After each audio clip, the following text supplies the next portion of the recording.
www.smarket.com.au. Hey folks, welcome to the 30 Days to Learn Adobe After Effects course. My name is Vincent Nguyen, and today's lesson we're going to be taking a look at keyframes and animating parameters within After Effects. So in the previous two lessons we took a look at how to apply effects, how to use presets and such like that. In this lesson we're going to be taking a look at how to animate those parameters, how to create an actual animation rather than having a still image of our animation here. So we're going to take a look at how to add a movement and add some life and animation into our scene in After Effects. So here we are in After Effects. Let me go ahead and apply a preset similar to what we did last time. I'm going to apply the Pixel Storm preset. And remember that this is just simply the card wipe effect. So just like that, we have a very basic animation here. But let's say you wanted to make this animation longer. Right now the animation lasts approximately 2 seconds, as you see here. So what if we wanted to make this longer? Well, you're going to need to extend the keyframes here. So in After Effects, you can show all keyframes by hitting the U key on the keyboard. So select your layer, hit U on the keyboard, and you'll see 2 keyframes here. Now the first keyframe here is the starting point, as you see here. Let me go ahead and just clean this up a little bit. I'm going to hide all these parameters here. So we're just taking a look at the actual master control. So as you see here, the transition completion is the parameter that we are animating. And you can see that it has the stopwatch icon clicked. And the first value right here, the first keyframe, is 0%. And 2 seconds forward in, you can see that at the end, the last keyframe here, the transition completion is set to 100. So this is just a really basic concept on how keyframes work. Basically, you can animate the in point and the out point here. So in this case, 0% to 100%. And After Effects will fill in the rest. So as you can see here, in between these 2 keyframes, you can see that we're at 50% here, halfway. You can see that we're at 75% up here.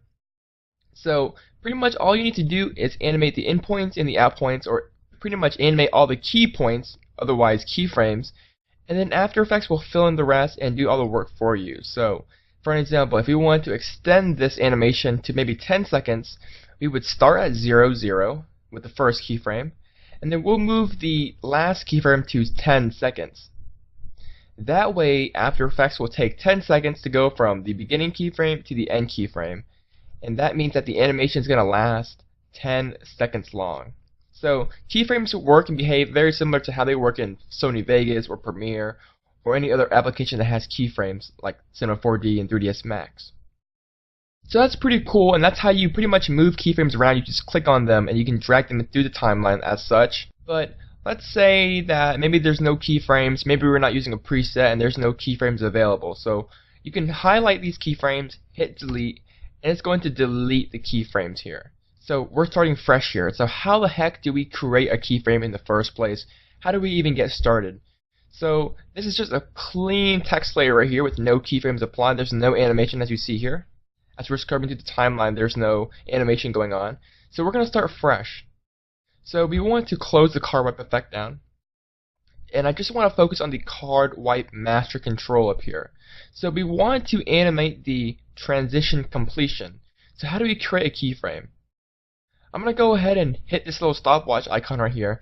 And this is pretty much the keyframe button. When you hit this stopwatch, it's going to automatically create a keyframe, as you see here.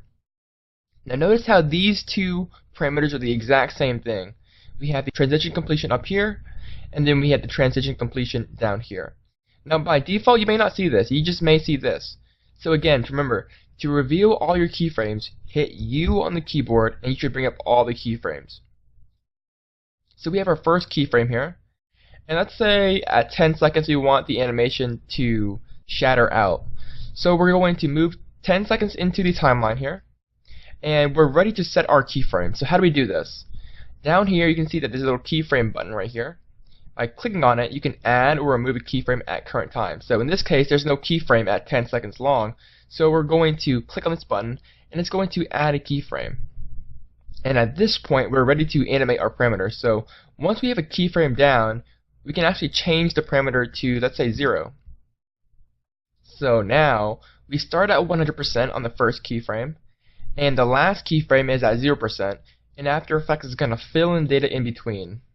So now we have a really cool transition out animation like that. So what happens if I want to add a keyframe in the middle of these two animations?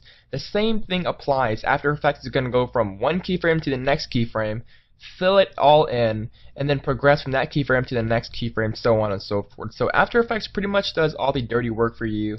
You just need to tell After Effects where to go, and it's going to do the rest for you. So when I have this kind of stopwatch checked right here, it's going to watch the properties here. So it's going to watch this parameter, the transition completion, and whenever we change the parameter, it's going to add a keyframe. For an example, if I change this to 80%, you can see that we changed the transition completion. So when we do that, it's going to add a keyframe here.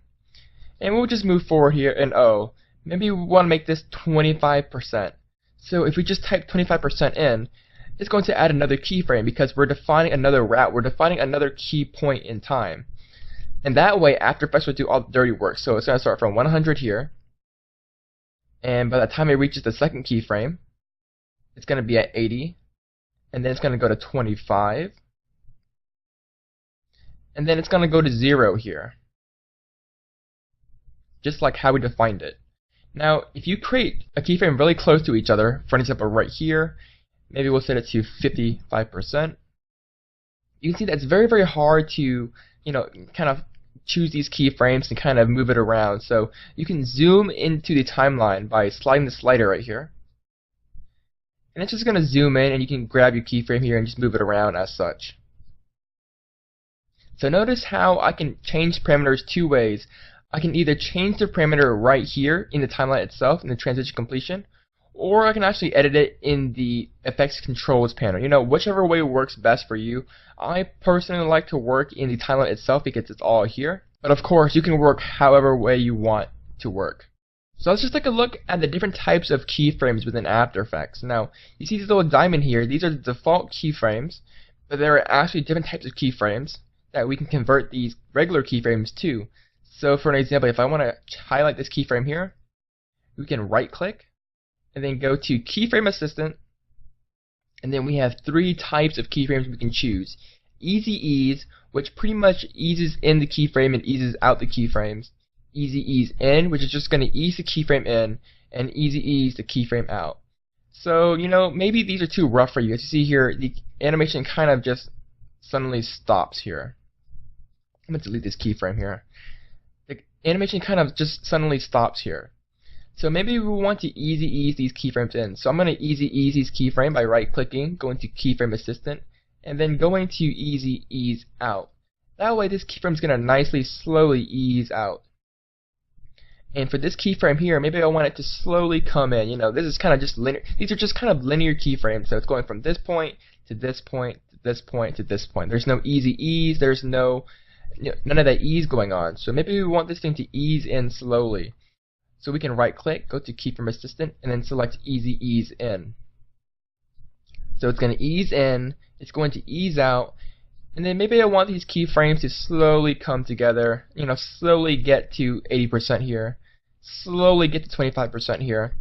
We can easy ease these keyframes so they'll be a little more gentle in our animation here. So Easy Ease, or hit F9. And it's just going to slowly smooth in our animations just so it's not too linear, so it's not too blocky. And it's just a really nice way to polish your animations. In a future lesson, we're going to discuss the visual aspects of this using the graph editor. But for now, I just want to show you the different types of keyframes in this lesson. So that's pretty much how you create keyframes and animate stuff within After Effects. Remember, any parameter that has a little stopwatch icon right here, you can actually animate and define the value yourself by just clicking on the little stopwatch icon. It's going to create a keyframe, and then you can hit U on the keyboard to show all keyframes, and then you can mess around to your heart's content. That's pretty much it, guys, for this lesson. In the next lesson, we're going to be talking about RAM previews and how to preview your results of your animation within After Effects. Hopefully you guys enjoyed this video tutorial. If you guys have any further questions, don't hesitate to contact me via the forums, and I'll get to them as soon as I can. Once again, guys, my name is Vincent Nguyen, and I'll see you guys in the next lesson. Guys.